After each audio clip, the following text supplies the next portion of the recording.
வணக்கம். சுதா கிச்சன். ஒரு டம்ளர் பச்சரிசி எடுத்து அதை பொரியரிசியாக நல்லா செவர கருகாமல் வறுத்து எடுத்துக்கோங்க.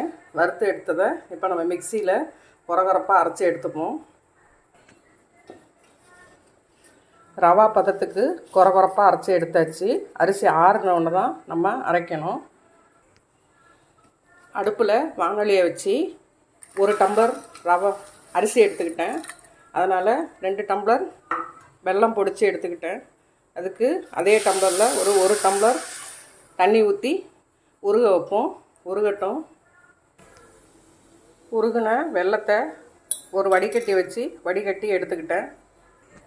திரும்ப வானொலியை அடுப்பில் வச்சு நம்ம அந்த வடிகட்டின ஒரு டம்ளர் வெள்ளை தண்ணியை அதில் ஊற்றுவோம். பாகுப்பதம்லாம் தேவையில்லை.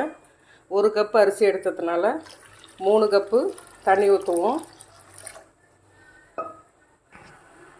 இதில் வாசத்துக்கு ஏலக்காய் பொடி சேர்த்துக்குங்க.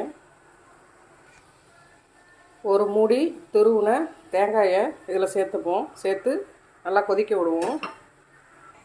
தண்ணி கொதித்து வருது. இந்த நேரத்தில் நம்ம வறுத்து நுணுக்கி வச்சுருக்கிற பொரியரிசியை இதில் சேர்ப்போம். சேர்த்து நல்லா கலட்டி இல்லாமல் கிளறுவோம். அடுப்பை சிம்மிலேயே வச்சு தான் செய்யணும். கொதிக்கும் போது ஒரு தட்டு போட்டு மூடிடுவோம். அப்போ தான் வெந்து வரும். நல்லா வெந்து தண்ணி சுண்டு வரும். அந்த நேரத்தில் உங்களுக்கு தேவைன்னா 2 ஸ்பூன் அல்லது 3 ஸ்பூன் வாசத்துக்கு நெய் சேர்த்துக்குங்க. தண்ணி சுண்டி நல்லா நமக்கு பிரண்டு அழகாக வரும். அந்த மாதிரி நேரத்தில் தான் இறக்கணும். களி நல்லா உருண்டு பிரண்டு வந்துருச்சு.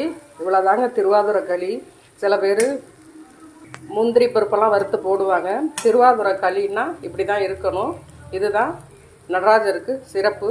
நீங்களும் இதே அளவீடுகளில் செஞ்சு பார்த்துட்டு டேஸ்ட் எப்படி இருக்குன்னு சொல்லுங்கள். உங்கள் ஃப்ரெண்ட்ஸுங்களுக்கு ஷேர் பண்ணுங்கள். எனக்கு சப்ஸ்கிரைப் பண்ணுங்கள். ஆல் பட்டனை கிளிக் பண்ணிக்கோங்க. நன்றி. வணக்கம்.